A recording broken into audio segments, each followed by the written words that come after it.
Hello, this video will provide further detail regarding priority 4 and 5 of the checklist to build trust, improve public health communication, and anticipate misinformation during public health emergencies, published by the Johns Hopkins Center for Health Security. For more information on the checklist overall, or priorities 1, 2, and 3, you want to go to the prior video or go to our Trust in Public Health website for the full checklist report. Now let's dig into priority 4. In prior sections of the checklist, health departments focused on building up strengths and other capacities. Now it's time to use these resources. We know that misinformation and lack of trust have a vicious cycle where each makes the other worse. Lack of trust in public health and misinformation reduces the effectiveness of public health communication.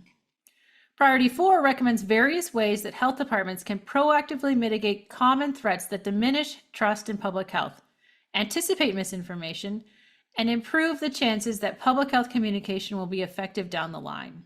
The first challenge is that public health suffers from a lack of shared understanding about its roles and contributions to the community.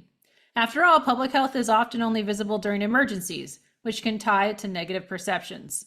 Before emergencies, the health department needs to make it clear what public health is, what it isn't, how it benefits society, and how people can get in touch with the public health department. We have a few examples for how to do that. To start, health departments need to create awareness of all the incredible day-to-day work that public health does for the community, from drowning prevention to food safety and chronic disease management. Health departments should be clear about what services they can and can't provide, and should always strive to refer people to the right place and point of contact to address their concerns, even if it's not the health department. Relatedly, health departments should take the time to explain the rationale and process behind public health decisions so that the purpose behind public health work is clear. Finally, opportunities for feedback is always key. Create easy avenues for the public to reach out for questions and concerns.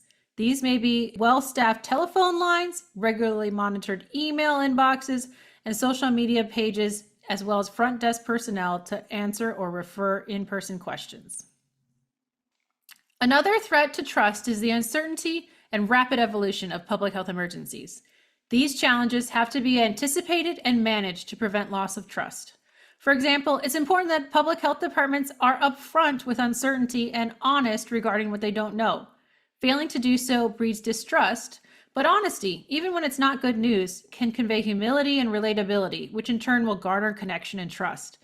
These practices are generally to share what is known, what is unknown, and what is being done to fill those gaps. Next, it's important to have a plan in place to convey changes in public health guidance before those changes happen. Public health officials should foreshadow that these changes may happen and then provide timely and transparent information when changes do occur, sharing the rationale behind these changes if possible. Relatedly, it's important to have a predictable, appropriate, and clear communication cadence so that the public knows when to expect to hear from the public health department during emergencies. Our last threat to trust is misinformation. There's a ton of great information on addressing misinformation in our later videos, as well as on the Trust website. However, we will briefly go over a few strategies to anticipate misinformation here. The first category of recommendations includes activities that should be in place before a public health emergency, like setting up social listening with existing tools or community feedback to better track and analyze rumors as they arise. It's also important to keep in mind your knowledge about your community to better understand what rumors are more likely to emerge and spread, since most rumors, misinformation, and disinformation leverage strong held beliefs and concerns, such as anxieties related to fertility, perspectives on the role of government, and worries about profiteering. Public health communicators could also consider developing pre-bunking messages, which can help inoculate people against misleading information. The idea involves showing people potential misinformation and explaining the tactics typically used to persuade beliefs. By providing that information, individuals are better able to understand and identify misinformation when it arises. They are less likely to spread or share misinformation, and they're less likely to be persuaded by or believe misinformation when exposed to it. Finally, one of the best guards against misinformation is helping people have easy access to information from official sources, like the health department. Encourage health and digital literacy so people know how to find trustworthy health information online. Furthermore, make sure that health department communication activities are accessible, culturally relevant, and understandable to different populations by incorporating the help of translators and accessibility experts. Now we're on to priority 5, which is all about developing, tailoring, and evaluating successful public health messages. Now, as we go through different recommendations on messaging, I recommend following along or referring to our tailoring tool to increase message uptake and trust in the appendix.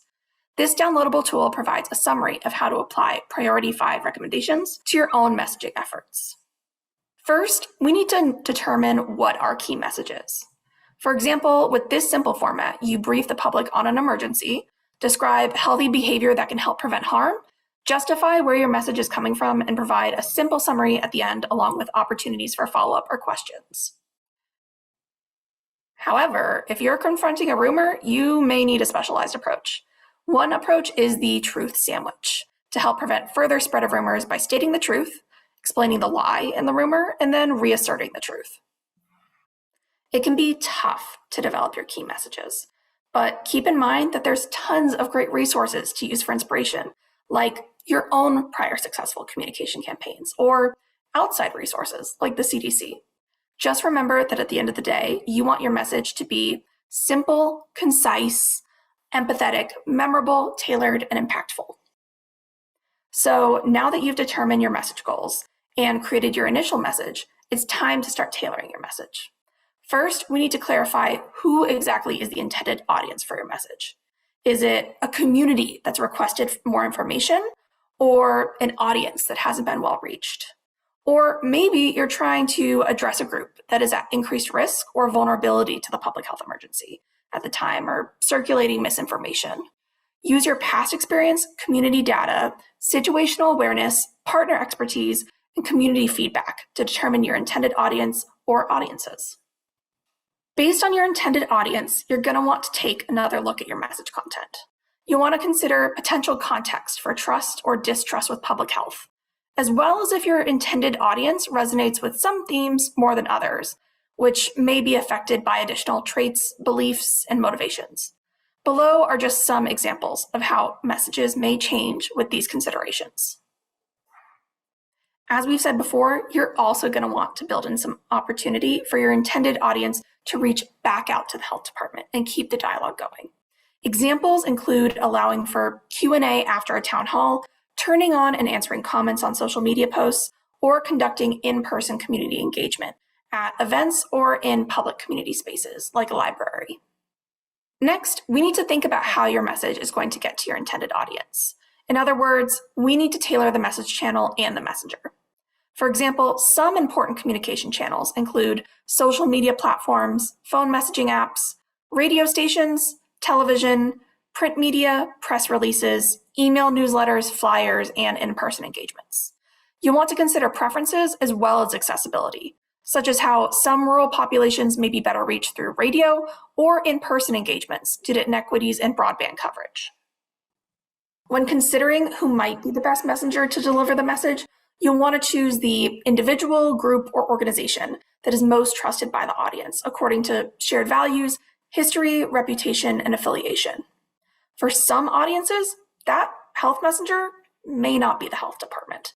So you're going to want to consider working with partners or otherwise leveraging other secondary messengers. When doing so, always make sure that your messenger has a voice in message development or it can come off as inauthentic. You're also going to want to consider other formatting, including tones, visuals, and how all of these message tailoring choices work together in a way that makes sense. Think about social media, for instance. When creating posts or videos, you're going to want to maximize engagement with bright colors, simple graphics, and easy to read text, along with appropriate tags. You may also consider more creative approaches like leveraging social media trends, making callbacks to local cultural touchstones, or connecting through humor or shared values. Always make sure that the subject matter of your message and other message components complement each other, or your message efforts could backfire. Before and after your message goes out, it's always important to build in internal and external evaluation processes. That way, your organization can learn or confirm what resonates with intended audiences and lean into what works. It can be difficult to determine the direct or indirect impacts that public health messages have on healthy behavior change, but health departments can still gain insight with a variety of quantitative, qualitative, and mixed methods evaluation approaches, some of which are summarized here. And now you should have enough information to plan out your own tailored message with a tailoring tool to increase message uptake and trust, which you can find in the appendix of the checklist. And that's the end of the checklist. We hope that you can use it in your community to build trust, improve public health communication, and anticipate misinformation during public health emergencies. We'd like to thank the research team and the experts who have contributed to this work. Don't forget to go to the Trust in Public Health website to learn more about these topics, including access to the full checklist report.